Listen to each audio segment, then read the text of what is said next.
जिस पथ पे चला उस पथ पे मुझे आंचल तो बिछाने दे, साथी ना समझी कोई बात नहीं, मुझे साथ तो आने दे, जिस पथ पे चला।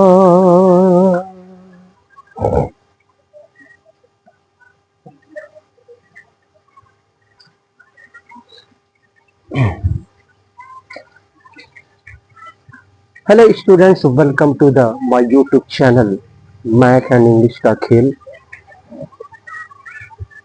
मैथ एंड इंग्लिश का खेल में आप सभी का स्वागत है। चलिए यहाँ पे हम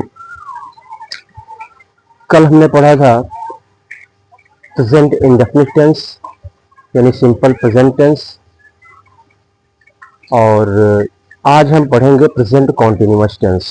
प्रेजेंट कॉन्टिन्यूअस टेंस, पहले प्रेजेंट कॉन्टिन्यूअस टेंस को हम यहाँ पे समाप्त करेंगे, उसके बाद से हम पास्ट पे चलेंगे, तब जाके हम फ्यूचर पे चलेंगे। ठीक है, तो चलिए यहाँ पे present continuous tense. Present continuous tense की पहचान क्या है?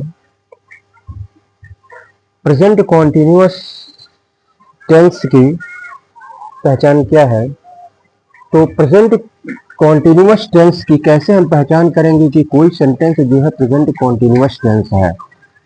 तो मैं यहाँ पे लिखते चल रहा हूँ, हिंदी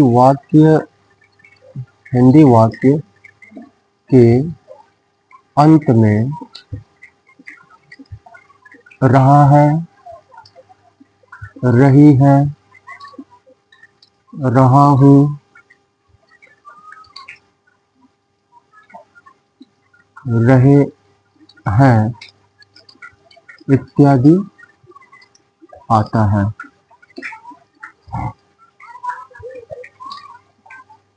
दूसरा, इसमें काम का जारी रहना पाया जाता है। पहली पहचान ये है कि हिंदी सेंटेंस के अंत में रहा है, रही हो, रहे हैं, ठीक है, और रहा है, रही है, रहा हो, रहे हैं इत्यादि आता है। दूसरी पहचान ये है कि इसमें कार्य का जारी रहना पाया जाता है, कार्य का जारी रहना पाया जाता है। तो इससे हम पहचान कर लेते हैं कि यह प्रेजेंट कॉन्टिन्यूअस टेंस है, प्रेजेंट कॉन्टिन्यूअस टेंस है। तो प्रेजेंट कॉन्टिन्यूअस टेंस है। एक होता है आपका प्रेजेंट परफेक्ट कॉन्टिन्यूअस टेंस, ठीक है, वो भी इसी पर समाप्त होता है, रहा है, रही है, रहा हूँ, रहे हैं। वो प्रेजेंट परफेक्ट कॉन्टिन्यूअस टेंस होता है, उसमें भी कार्य का जारी रहना पाया जाता है, लेकिन उसमें समय दिया रहता है। प्रेजेंट परफेक्ट कॉन्टिन्यूअस टेंस में वो भी इसी पर समाप्त होता है और कार्य का जारी रहना भी पाया जाता है, लेकिन उसमें समय भी दिया रहता है, तब वह प्रेजेंट परफेक्ट कॉन्टिन्यूअस टेंस कहलाता है। ठीक है, लेकिन इसमें समय नहीं दिया रहता है, प्रेजेंट कॉन्टिन्यूअस टेंस में समय नहीं दिया रहता है। ठीक है, तो इसकी पहचान ये है। उसके बाद से तो जैसे एग्जांपल लेते हैं यहाँ पे,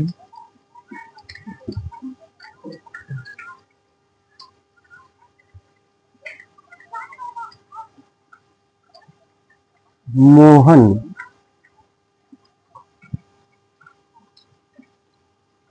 अपने मित्रों के साथ खेल रहा है। तो लास्ट में आया है रहा है, रहा है, ठीक है, पहली पहचान ये है कि रहा है आया है। दूसरी पहचान ये है कि मोहन अपने मित्रों के साथ खेल रहा है, यानी कार्य चल रहा है, यानी कार्य का जारी रहना पाया जाता है, कार्य का जारी रहना पाया जाता है, कार्य का जारी रहना पाया जाता है। तो मोहन अपने मित्रों के साथ खेल रहा है। अब मैंने आपको बताया था इसके पहले कि पहले सब्जेक्ट की पहचान करेंगे, उसके बाद से वर्ब की पहचान करेंगे, उसके बाद से ऑब्जेक्ट की पहचान करेंगे। ठीक है। तो इसका रूल ऑफ ट्रांसलेट क्या कहता है? अब ये कौन सा सेंटेंस है? टेंस की पहचान कर लेंगे पहले, इसके बाद से कौन सा सेंटेंस है। तो ये सेंटेंस है आपका affirmative sentence. Affirmative sentence present continuous tense का अफर्मेटिव सेंटेंस है। Affirmative sentence. और इसमें आई के साथ हेल्पिंग वर्ब एम लगाया जाता है। ठीक है, अभी मैं लिखवा दे रहा हूं। यहाँ पे आई के साथ हेल्पिंग वर्ब एम का यूज होता है, और वी, यू, दे और प्लूरल नाउन के साथ हेल्पिंग वर्ब आर का यूज होता है, और ही, शी, इट और सिंगुलर नाउन के साथ हेल्पिंग वर्ब इज का यूज होता है। और कॉन्टिन्यूअस में हम वर्ब में क्या करते हैं? आई एन जी हम ऐड कर देते हैं, जोड़ देते हैं। ठीक है। तो यहाँ पे मोहन, पहले हम इसको बना लेते हैं, उसके बाद से मैं रूल लिखवा दे रहा हूँ। मोहन अपने मित्रों के साथ खेल रहा है। खेलने का काम कौन कर रहा है? मोहन कर रहा है। मोहन जो है खेलने का काम कर रहा है। तो मोहन सब्जेक्ट हो गया, और मोहन कौन सा काम कर रहा है? तो खेलने का काम कर रहा है। तो खेलना जो है वर्ब हो गया। पहले सब्जेक्ट और वर्ब को लेके बनाएंगे। मोहन खेल रहा है, मोहन खेल रहा है। तो मोहन सब्जेक्ट हो गया, मोहन सब्जेक्ट हो गया, और सिंगुलर नाउन के साथ हम हेल्पिंग वर्ब इज का यूज करते हैं। हेल्पिंग वर्ब इज का यूज करते हैं, और प्ले वर्ब है, प्ले वर्ब है यहाँ पर। तो प्ले में क्या करेंगे? आई एन जी जोड़ देंगे।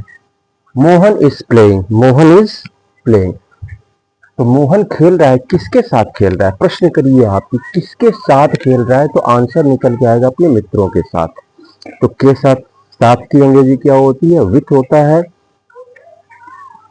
तो ये हो जाएगा विथ। और मोहन यहाँ पे सिंगुलर नाउन है, तो अपना की अंग्रेजी सिंगुल। मैं इसके पहले मैंने आपको बताया था कि singular noun, singular noun, singular noun के साथ, सिंगुलर नाउन के साथ अगर वह मैस्कुलिन जेंडर में है, सिंगुलर नाउन अगर मैस्कुलिन जेंडर में है, तो अपना की अंग्रेजी हम हिज लगाते हैं। तो हिज फ्रेंड्स हो जाएगा, विथ हिज फ्रेंड्स। दूसरा लेते हैं, चलिए यहाँ पे अफर्मेटिव सेंटेंस पहले लिख देते हैं। अफर्मेटिव सेंटेंस यानी साधारण वाक्य, साधारण वाक्य, affirmative sentence. Rule of translate क्या कहता है इसका? रूल ऑफ ट्रांसलेट, अनुवाद का नियम। सबसे पहले हम सब्जेक्ट को रखते हैं, उसके बाद से हेल्पिंग वर्ब इज या एम या आर का यूज करते हैं, उसके बाद से हम वर्ब में आई एन जी जोड़ते हैं, उसके बाद से हम ऑब्जेक्ट रखते हैं, उसके बाद से अदर वर्ड्स रखते हैं, other words. Rule of translate, subject plus is am या आर प्लस वर्ब में I N G plus object. तो कुछ और एग्जाम्पल हम यहाँ पे लेते हैं। दूसरा एग्जाम्पल, ये पहला हो गया, दूसरा एग्जाम्पल ये भी अफर्मेटिव सेंटेंस का ही एग्जाम्पल है। चलिए दूसरा एग्जाम्पल हम लेते हैं।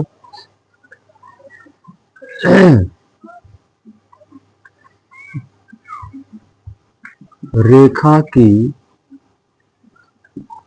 माँ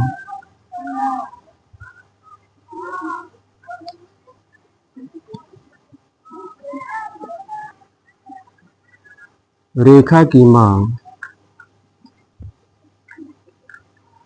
बाजार जा रही है।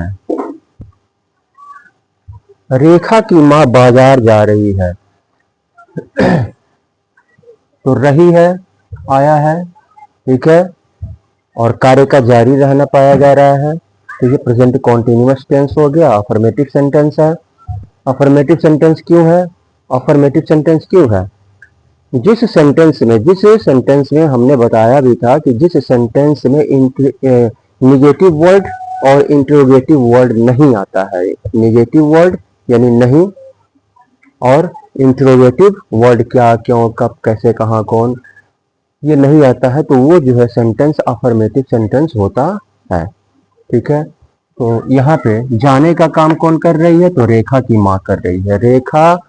रेखा नहीं कर रही है। बहुत से बच्चे केवल रेखा को सब्जेक्ट मान लेते हैं, बहुत से बच्चे केवल रेखा को सब्जेक्ट मान लेंगे। तो रेखा की माँ बाजार जाने का काम कर रही है। ये पूरा रेखा की माँ, ये पूरा सब्जेक्ट हो गया। रेखा की माँ पूरा सब्जेक्ट हो गया। तो रेखा की माँ क्या कर रही है, जाने का काम कर रही है, तो जाना क्या हो गया, वर्ब हो गया। पहले बनाएंगे रेखा की माँ जा रही है, सब्जेक्ट और वर्ब को लेकर के। तो यहाँ पे रेखाज मदर, और ये क्या है, रेखा की माँ, सिंगुलर नाउन, सिंगुलर नाउन, एक वचन, सिंगुलर नाउन। तो सिंगुलर नाउन के साथ हमने क्या बताया था, सिंगुलर नाउन के साथ हेल्पिंग वर्ब, यहाँ पे सिंगुलर नाउन के साथ हेल्पिंग वर्ब इज का यूज करेंगे, हेल्पिंग वर्ब इज का यूज करेंगे यहाँ पर। ये मैं यहाँ पे लिखवा दे रहा हूँ अभी। रेखाज मदर इज, रेखा की माँ बाजार जा रही है, रेखाज मदर इज गोइंग, गो में आईएनजी जोड़ देंगे। कहाँ जा रही है, कहाँ जा रही है, तो मार्केट जा रही है, to market, going to market.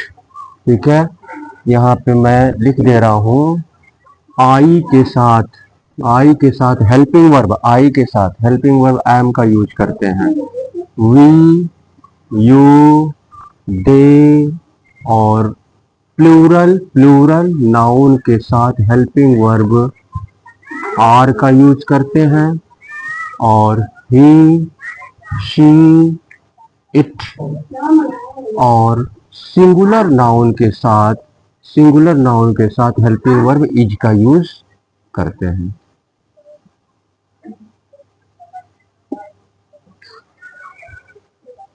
आई के साथ हेल्पिंग वर्ब एम का यूज करते हैं। वी, यू, दे और प्लूरल नाउन के साथ, बहुवचन संज्ञा के साथ आर का यूज करते हैं। ही, शी, इट और सिंगुलर नाउन एक वचन के साथ हम इज का यूज करते हैं। ठीक है, हेल्पिंग वर्ब इज का यूज करते हैं। तो रेखा की माँ बाजार जा रही है। चलिए एक और एग्जांपल ले लेते हैं यहाँ पर।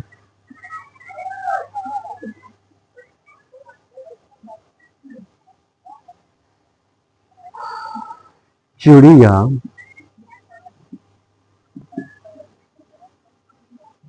आकाश, बहुत सिंपल सेंटेंस मैं ले रहा हूँ बिल्कुल। चिड़िया आकाश में उड़ रही है, चिड़िया आकाश में उड़ रही है। ठीक है, चिड़िया आकाश में उड़ रही है, तो रही है अंत में आया है। ठीक है, और काम का जारी रहना पाया जा रहा है, उड़ना जारी, उड़ना यहाँ पे जारी है।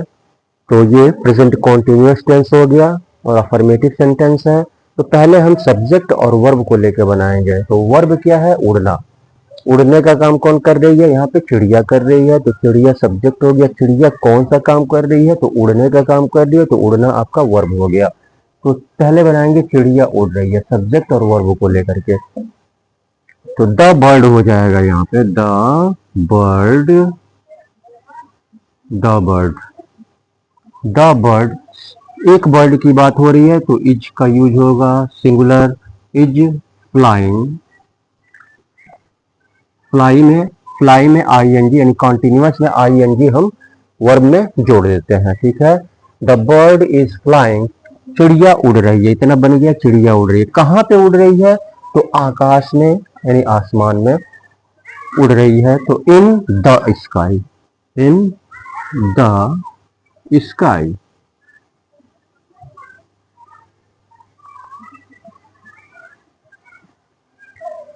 चलिए एक और एग्जांपल लेते हैं।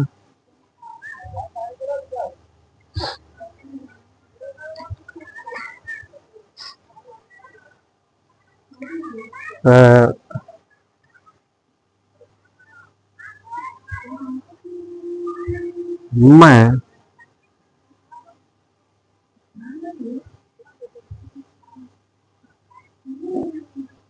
उसकी प्रतीक्षा कर रहा हूं।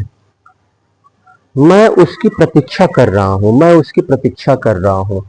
तो प्रतीक्षा करना, प्रतीक्षा कौन कर रहा है? तो मैं कर रहा है, मैं सब्जेक्ट हो गया। और मैं क्या कर रहा है? तो प्रतीक्षा करने का काम कर रहा है, तो प्रतीक्षा करना वर्ब हो गया। तो पहले बनाएंगे मैं प्रतीक्षा कर रहा हूं, तो आई, सब्जेक्ट आई हो जाएगा और आई के साथ हेल्पिंग वर्ब एम का यूज करेंगे। Am, I am. प्रतीक्षा करना क्या होता है? Wait, WAIT। और इसमें ING हम ऐड कर देंगे, वेट। आई एम वेटिंग, और वेट के बाद हम फॉर का यूज करते हैं, फॉर।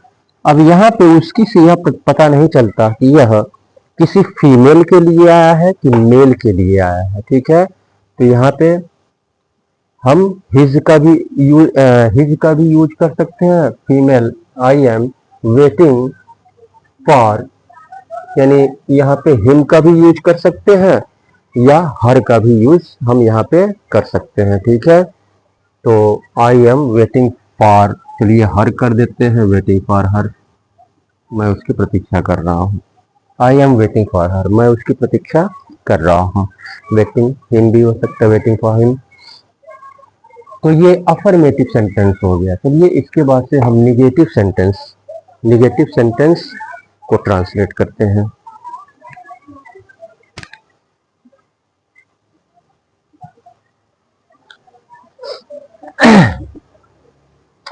अफर्मेटिव के बाद आता है निगेटिव सेंटेंस। निगेटिव सेंटेंस यानी इसमें जो है नहीं शब्द जुड़ा रहता है, नहीं शब्द। जैसे मैं बाजार नहीं जा रहा हूं, नहीं, तो वो जो है निगेटिव सेंटेंस कहलाएगा। तो इसका रूल ऑफ ट्रांसलेट क्या है, अनुवाद का नियम क्या है?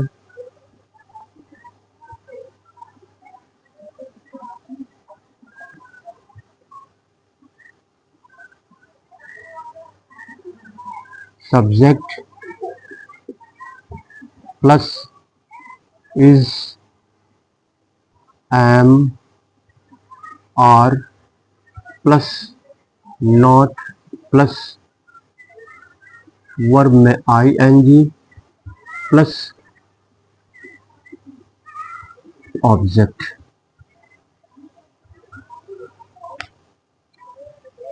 पहले सब्जेक्ट को रखते हैं, उसके बाद से helping verb is, am, are को रखते हैं, उसके बाद से निगेटिव वर्ड को रखते हैं, उसके बाद से वर्ब में ING वर्ब को रखते हैं, वर्ब में ING ऐड करते हैं, उसके बाद से ऑब्जेक्ट को रखते हैं। जैसे एग्जांपल लेते हैं हम यहाँ पे,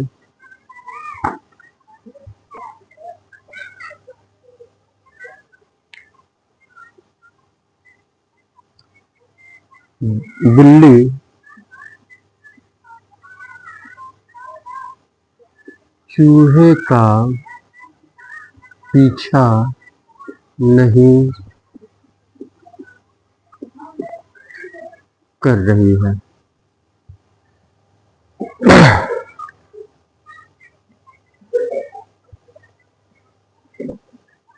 बिल्ली चूहे का पीछा नहीं कर रही है। तो बिल्ली चूहे का पीछा नहीं कर रही है, तो यहाँ पे क्या करेंगे?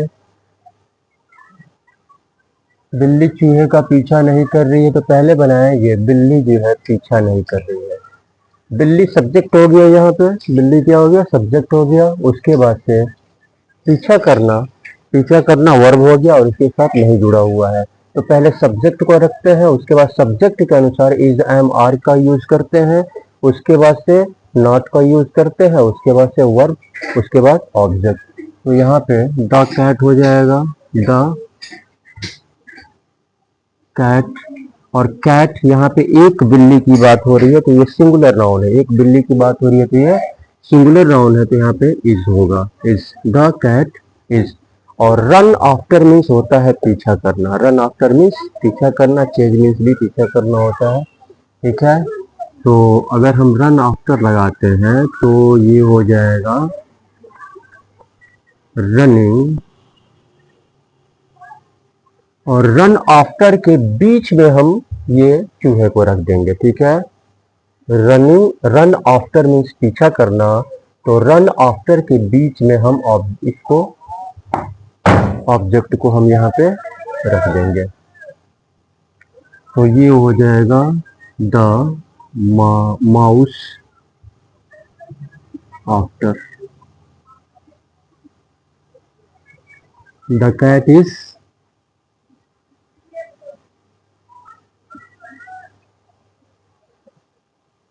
आप यहाँ भी रख सकते हैं, रनिंग आफ्टर आप सीधे भी कर सकते हैं कि रनिंग आफ्टर ये द माउस, तो the cat is running the mouse after.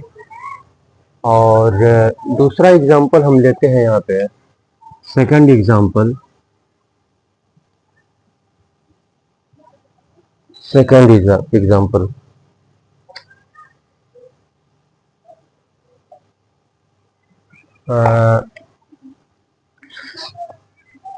तुम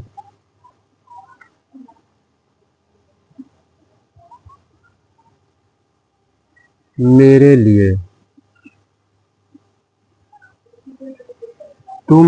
लिए खाना नहीं बना रही हो। तुम मेरे लिए खाना नहीं बना रही हो, तुम मेरे लिए खाना नहीं बना रही हो, पहले बनाएंगे, पहले सब्जेक्ट को लेंगे, ठीक है, पहले बनाएंगे तुम नहीं बना रही हो, बनाना वर्ब है इसमें, ठीक है, तुम नहीं बना रही हो, तो यू और यू के साथ हम हेल्पिंग वर्ब आर रखेंगे, हेल्पिंग वर्ब आर का यूज करेंगे, तो यू आर, इसके बाद से नॉट का यूज करेंगे, और खाना के लिए बनाना की अंग्रेजी हम खाना के लिए बनाना की अंग्रेजी कुक का यूज करते हैं, तो ये हो जाएगा कुकिंग। तुम इतना बन गया, तुम नहीं बना रही हो, क्या नहीं बना रही हो, क्या नहीं बना रही हो, तो खाना नहीं बना रही हो, तो फूड हो जाएगा, कुकिंग फूड। उसके बाद से यहाँ पे लिए लगा हुआ है, प्रश्न कीजिए कि किसके लिए, तो आंसर निकल के आएगा मेरे लिए, तो के लिए की अंग्रेजी फॉर होता है, for me, food for me. एक और सेंटेंस लेते हैं,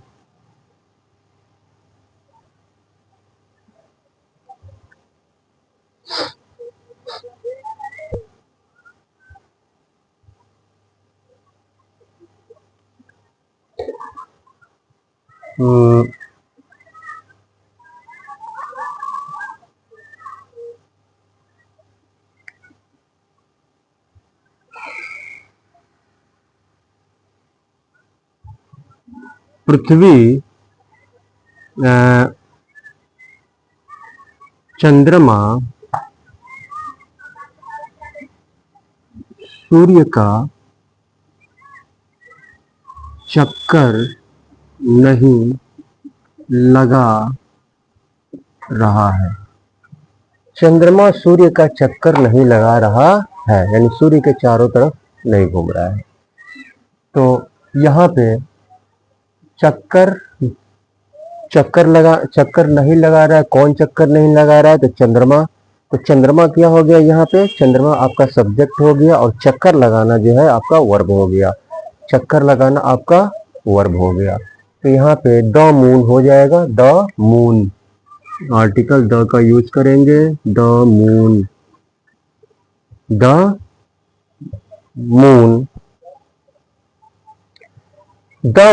और मून क्या है, सिंगुलर है, मून क्या है, सिंगुलर है, तो हेल्पिंग वर्ब इसका यूज करेंगे, उसके बाद से तुरंत नॉट का यूज करेंगे, द मून इज नॉट, और मूव चक्कर लगाना, move around, move MOVING, move में ING जोड़ेंगे, ठीक है, MOVE, तो जब ING जोड़ेंगे तो ई हट जाएगा, मूविंग हो जाएगा, the moon is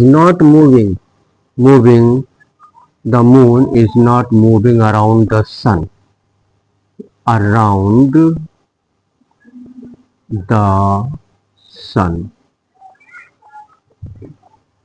the moon is not moving around the sun, यानी चंद्रमा सूर्य का चक्कर नहीं लगा रहा है।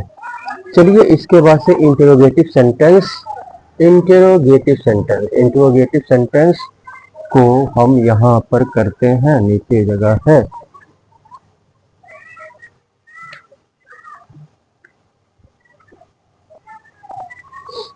इंटरोगेटिव सेंटेंस को यहाँ पे देखते हैं तो इंटरोगेटिव सेंटेंस यानी प्रश्नवाचक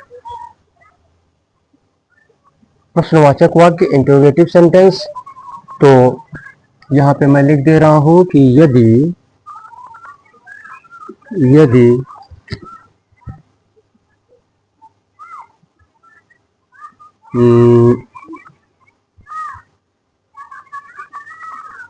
हिंदी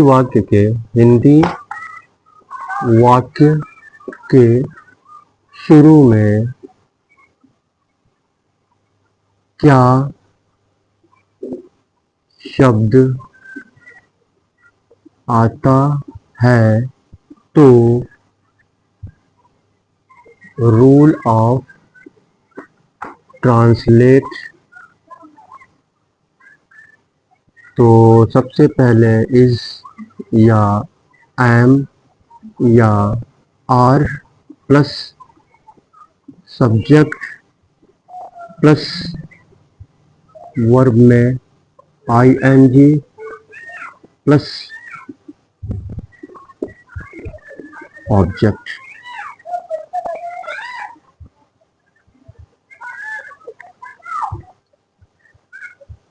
इंट्रोगेटिव सेंटेंस में अगर क्या शब्द जो कि इंट्रोगेटिव वर्ड है, अगर वह हिंदी वाक्य के शुरू में आता है तो हम उसकी अंग्रेजी नहीं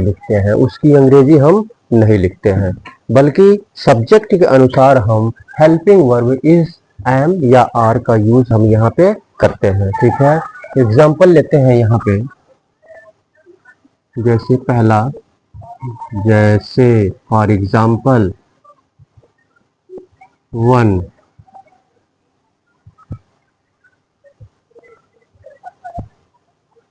क्या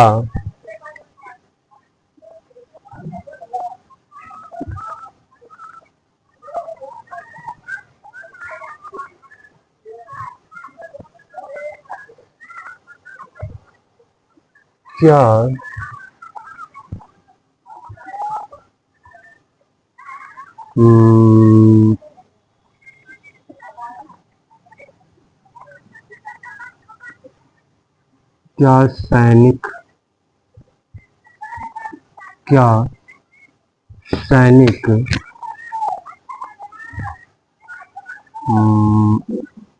बस से आ रहे हैं? क्या सैनिक बस से आ रहे हैं? तो क्या शब्द हिंदी सेंटेंस के शुरू में है? तो क्या की अंग्रेजी नहीं लिखेंगे। अब यहाँ पे सब्जेक्ट को देखेंगे तो सब्जेक्ट क्या है, यहाँ पे आने का काम सैनिक कर रहे हैं, तो सैनिक यहाँ पे क्या है, यहाँ पे सिंगुलर है कि प्लूरल है? तो यहाँ पे सैनिक जो है, यहाँ पे लिखा है आ रहे हैं, लिखा हुआ है आ रहे हैं। तो यानी ये सैनिक जो है, ये प्लूरल है। सैनिक क्या है? प्लूरल है। तो इसके साथ हम आर का यूज करेंगे, प्लूरल नाउन के साथ हम आर का यूज करेंगे। तो आर द सोल्जर्स,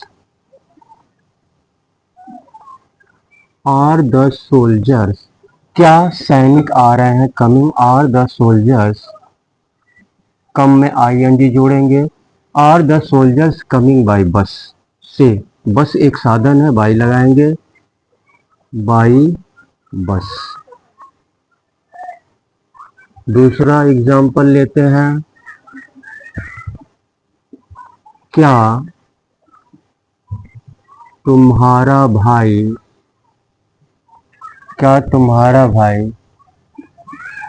अपना पाठ याद कर रहा है? क्या तुम्हारा भाई अपना पाठ याद कर रहा है? तो यहाँ पे याद करने का काम कौन कर रहा है? तुम्हारा भाई। तुम्हारा भाई, तो तुम्हारा भाई क्या हो गया? सब्जेक्ट हो गया। तुम्हारा भाई सब्जेक्ट हो गया। और तुम्हारा भाई, एक भाई की बात हो रही है तो सिंगुलर नाउन है।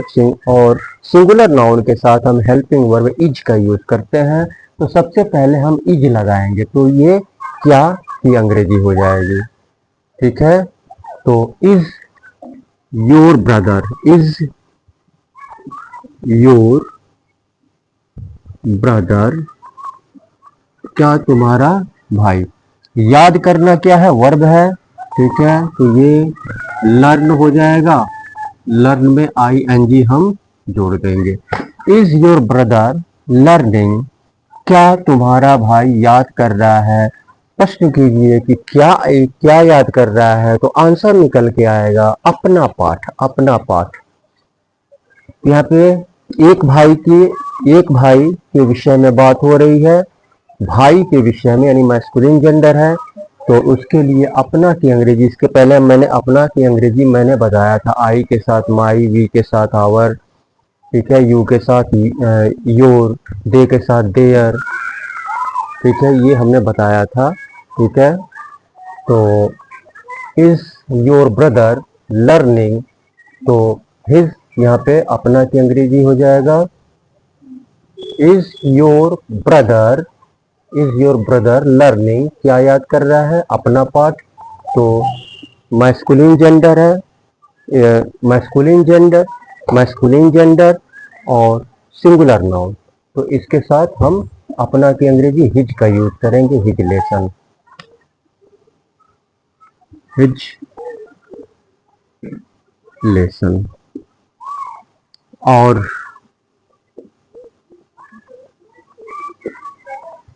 यदि इंटेरोगेटिव वर्ड हिंदी सेंटेंस के बीच में आता है तो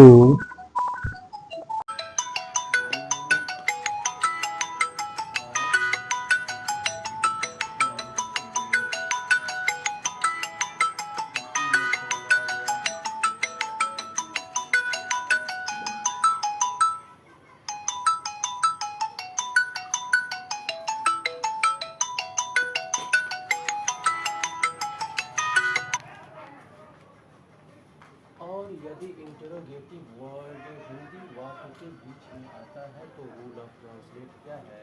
सबसे पहले हम इंटरोगेटिव वर्ड क्या क्या है? क्या, क्यों, कौन, कैसे, कब, कहाँ, कितना, कितने, ये सब इंटरोगेटिव वर्ड है। इंटरोगेटिव वर्ड को सबसे पहले रखते हैं। इंटरोगेटिव वर्ड को सबसे पहले रखते हैं। उसके बाद से हमसे वर्ड इज एंड आर का यूज करते हैं। उसके बाद से सब्जेक्ट को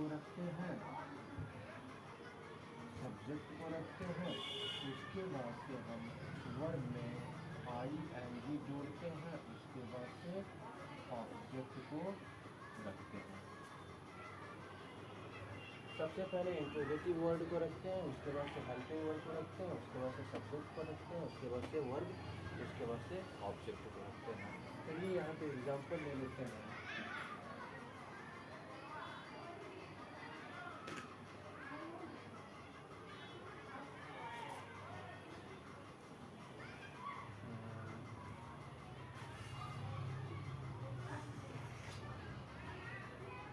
पहला,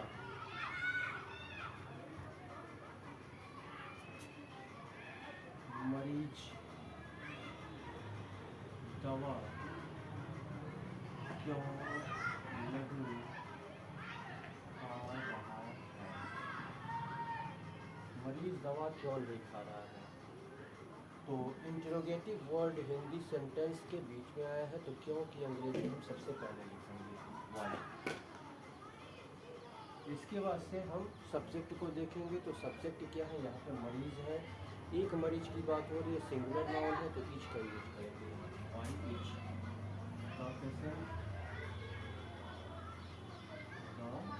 the patient, why is the patient, interrogative word, उसके बाद से हेल्पिंग वर्ड, उसके बाद से सब्जेक्ट, उसके बाद से not. Why is the patient not, और दवा खाना। तो दवा के लिए खाना की अंग्रेजी हम टेक लगाते हैं। दवा खाने की बात हो, ठीक है, तो दवा के साथ हम खाना की अंग्रेजी टेक लगाते हैं, टेक। तो टेक में क्या करेंगे, ING हम ऐड कर देंगे, तो ये हो जाएगा टेकिंग, ये हो जाएगा taking. Why is the patient not taking medicine, medicine, question mark.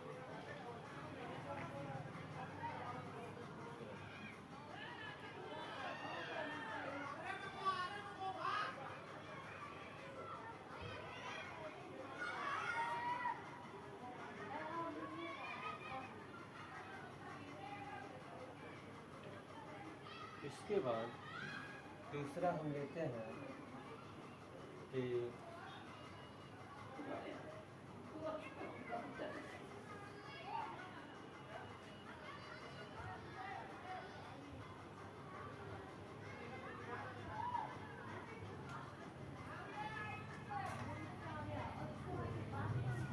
Sonam Wangchuck खाना क्यों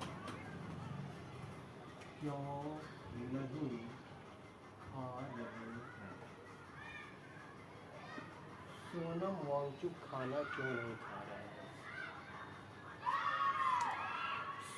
सोनम वांगचुक खाना क्यों नहीं खा रहे हैं।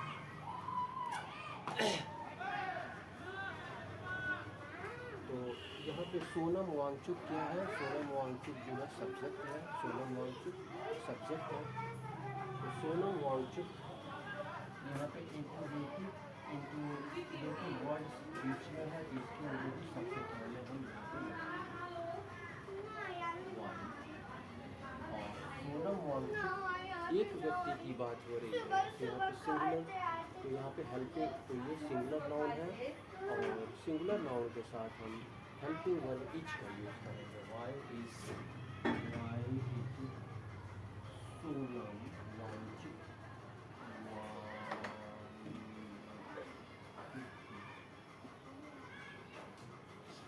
वाई सोनम वांगचुक। इसके बाद से नहीं किया क्योंकि नॉट रखेंगे, नॉट इट मीन्स खाना, इसलिए ING मत मत नहीं नहीं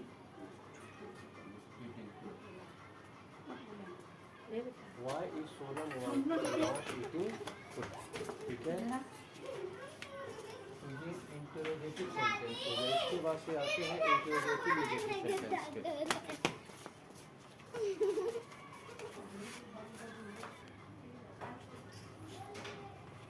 interrogative negative sentence, interrogative negative sentence, interrogative negative sentence क्यों है।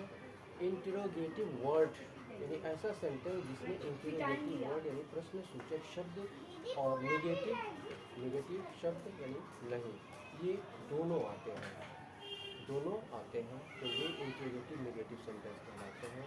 तो यहाँ पे रूल अगर यदि हिंदी वाक्य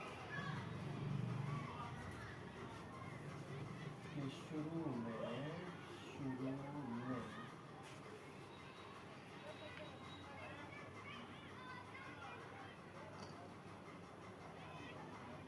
क्या शब्द आता है तो रूल ऑफ ट्रांसलेट। तो सबसे पहले इज या एम सब्जेक्ट के अनुसार रखेंगे, are plus subject plus not plus verb में ING प्लस ऑब्जेक्ट। जैसे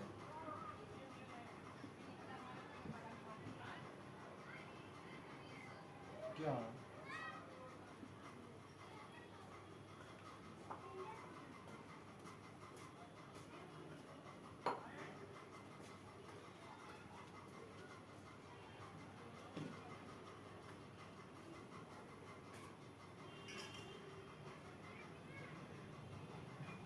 क्या छात्र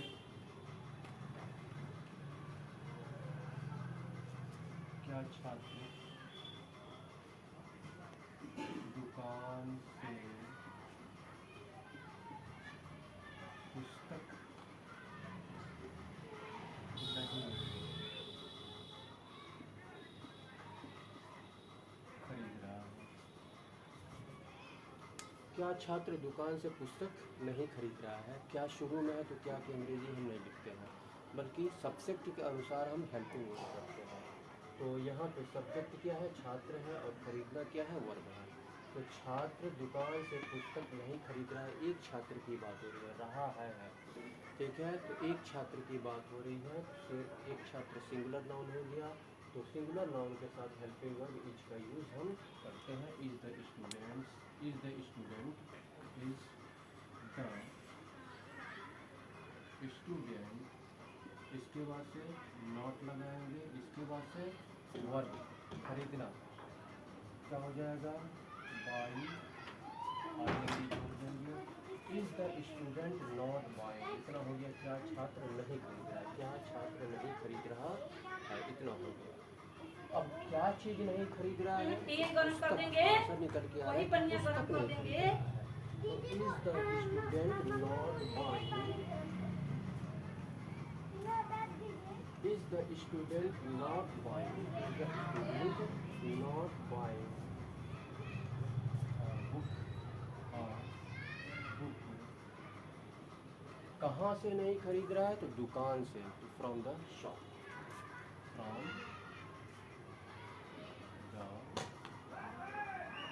शॉप। दूसरा एग्जांपल लेते हैं।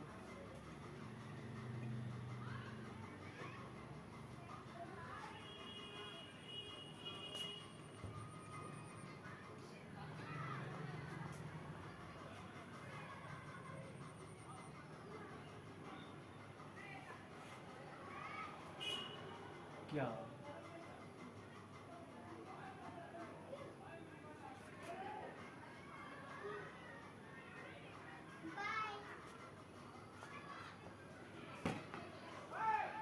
दोनों भाई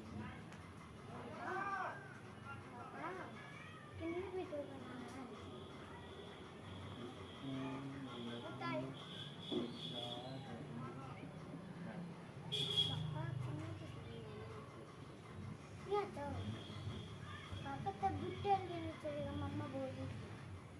ठीक है क्या दोनों भाई स्कूल नहीं जा रहे हैं?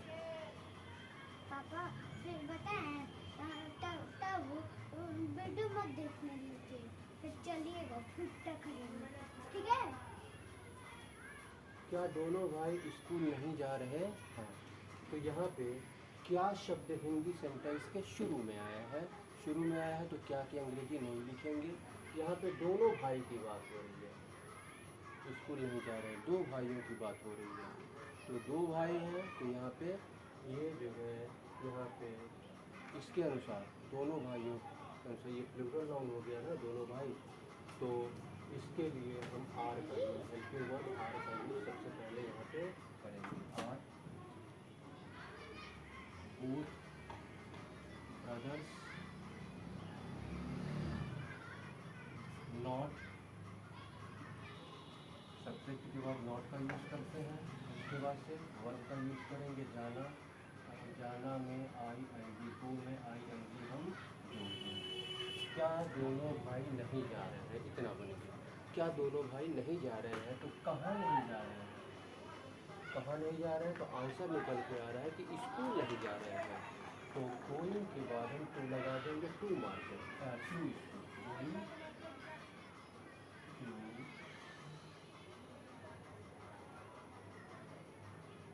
स्कूल, या फिर दो भी लगा सकते हैं। Are both brothers not going to school या गोइंग टू द स्कूल। और मम्मा यदि मम्मा इसको पेंसिल वाले से कर। प्रश्नसूचक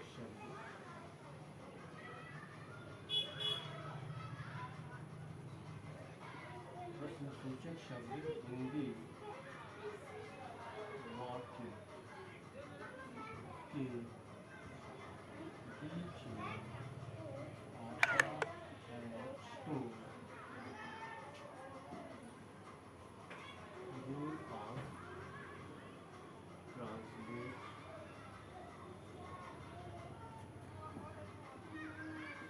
तो इंट्रोगेटिव वर्ड सबसे पहले रखते हैं। इंट्रोगेटिव वर्ड, उसके बाद से हम इंट्रोगेटिव वर्ड के बाद हम रखते हैं हेल्पिंग वर्ब इज या एम या are plus subject plus not plus यहाँ पे आ जाए। वर्ब में I N G plus object. Rule of translate,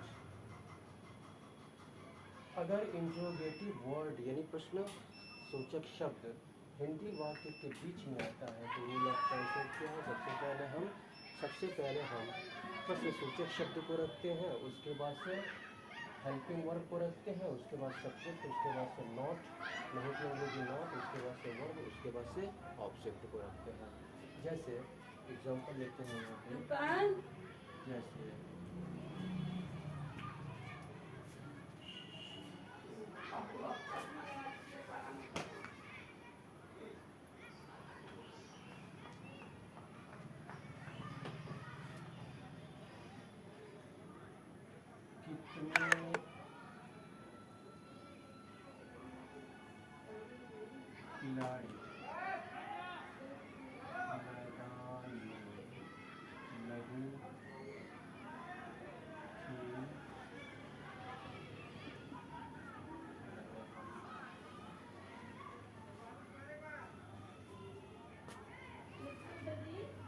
कितने खिलाड़ी मैदान में नहीं खेल रहे हैं, या ऐसे भी बोल सकते हैं कि मैदान में कितने खिलाड़ी नहीं खेल रहे हैं।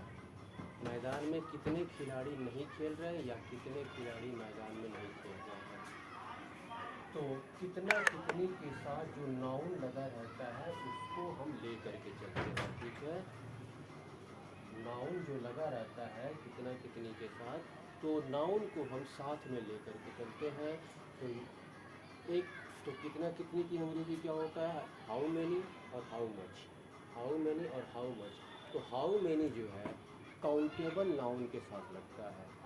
ऐसा नाउन जिसको कि काउंट किया जा सके, जिसको गिना जा सके, उसके साथ हाउ मेनी लगता है। और हाउ मच का यूज़ हम करते हैं अनकाउंटेबल नाउन के साथ, यानी ऐसा नाउन जिसको गिना नहीं जा सकता है, जिसको काउंट नहीं किया जा सकता है, केवल उसका वेट किया जा सकता है, वजन किया जा सकता है, उसके साथ हाउ मच का यूज़ करते हैं। तो यहाँ पे कितने खिलाड़ी एक साथ लेके चलेंगे। यहाँ पे एक है तो हाउ मेनी प्लेयर्स,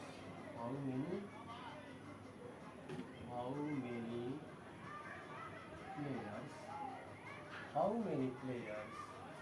इसके बाद से हम हेल्पिंग वर्ब को रखेंगे। तो ये प्लेयर्स क्या हो गया?